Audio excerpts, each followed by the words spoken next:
Earlier this year, UEFA President Alexander Ceferin talked about a European-wide salary cap that would come into place to restrict the earning potential of football players all across Europe.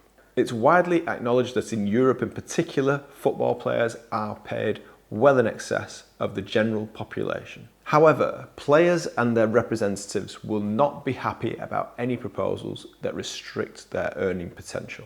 But what's happened in the past, what's currently in place, and how would this work? My name's Neil Wood and I'm a football finance professional. This channel, Football Finance Professionals, is dedicated to teaching you about finance through the medium of football.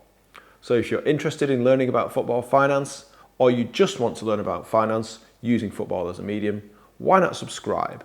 If you like the video, hit like and leave your thoughts in the comments below. Let's get started. The rules around spending in football date back to UEFA's own financial fair play in 2010. However, there have been more recent examples that restrict, or at least look to restrict, players' salaries. In 2021, it was proposed by the English Football League, or the EFL, to restrict League One and League Two salaries per squad at £2.5 and £1.5 million respectively. This proposal was withdrawn following a challenge from the PFA, the Professional Footballers Association, or Players' Union, that discredited the proposals. This hard cap has been scrapped, but the soft cap remains, which means that players' salaries are restricted to a percentage of revenue of the clubs. However, there are certain ways around this, primarily looking at football fortune income. That's a topic for another video. But the soft cap remains. A soft cap is already in transition from UEFA's perspective. The cost control measures in UEFA's new financial sustainability regulations include the squad cost ratio and squad cost rule. At present, it's not being measured, but by the end of this year, clubs will need to adhere to a 90%, 80% and then 70% in the years thereafter of player-related costs being wages, agent fees and amortization over income and player trading results. This will restrict a club's ability in European competitions to invest too much in player-related costs, but they are pegged to the income streams of the clubs. And therefore, clubs with higher income streams can spend more on players. And by definition, that is yet again another soft cap. In order for European football to successfully implement any sort of hard cap, it would need to consider several factors. First of all, you'd have to get buy-in from the players, the stakeholder that is going to be the most severely impacted by such a change. And if this was a European-wide proposal and there were offers on the table beyond Europe and the players had the ability to earn more outside of that environment, they could well be tempted with that offer. Saudi Arabia being the obvious choice, where salaries are now astronomical and tax-free. So UEFA would ideally get all FIFA members on board with a salary cap before implementing its own. All domestic leagues within UEFA would need to sign up to this if it were to be successful, because it's pointless having one cap for a European competition if it weren't being implemented domestically, because it's not like a different entity or a different club's set of financial statements is going to be separate for European and domestic competitions, unless they were to have separate squads, which is a ludicrous idea. Certain leagues at present encourage investment more than others. If you look at La Liga versus the Premier League, the allowable loss limits in the Premier League are much more favourable when it comes to investing in the club. La Liga's rules are much more restricted and therefore clubs are much less likely to spend beyond their means. What would players potentially be offered if it weren't for salary? Would other incentives be on the table?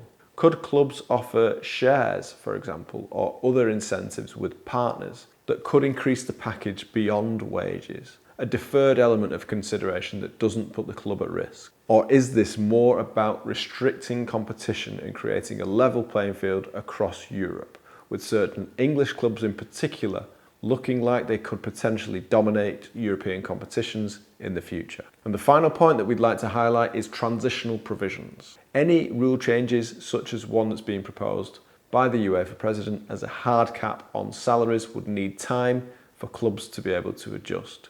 So it's not like this could happen overnight. With the recent privatisation of 4 Saudi Pro League teams, talent acquisition for European football is not going to be an easy task, with Saudi Arabian and US football becoming more and more attractive for players, especially from a financial perspective. By restricting any one club's or an ecosystem's ability to pay players, it would also restrict its ability to attract talent, and they may be tempted to go elsewhere. However, if salary was neutralised from the club's perspective and everybody was able to spend the same amount, it could cause issues within the dressing room, but it could also neutralise that as a factor, and other elements would be considered by players before considering where to play, such as location, the manager or coaching staff, the club's ability to develop talent, its facilities, and potentially other ways that players could be being remunerated. Once the squad cost ratio or soft salary cap of UEFA's financial sustainability regulations is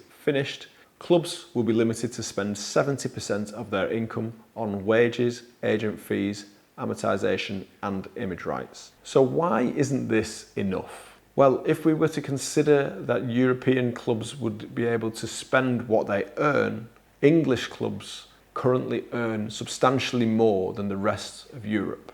And the Premier League clubs have the ability to spend more because the Premier League as an entity earns more, particularly in broadcasting deals, with £10 billion being generated over a 3-year cycle for the most recent rights. So a soft cap that allows clubs to spend what they earn will not mean that English clubs will be restricted sufficiently in the eyes of some European clubs that are looking towards the Premier League as a league of dominance, either now or in the future.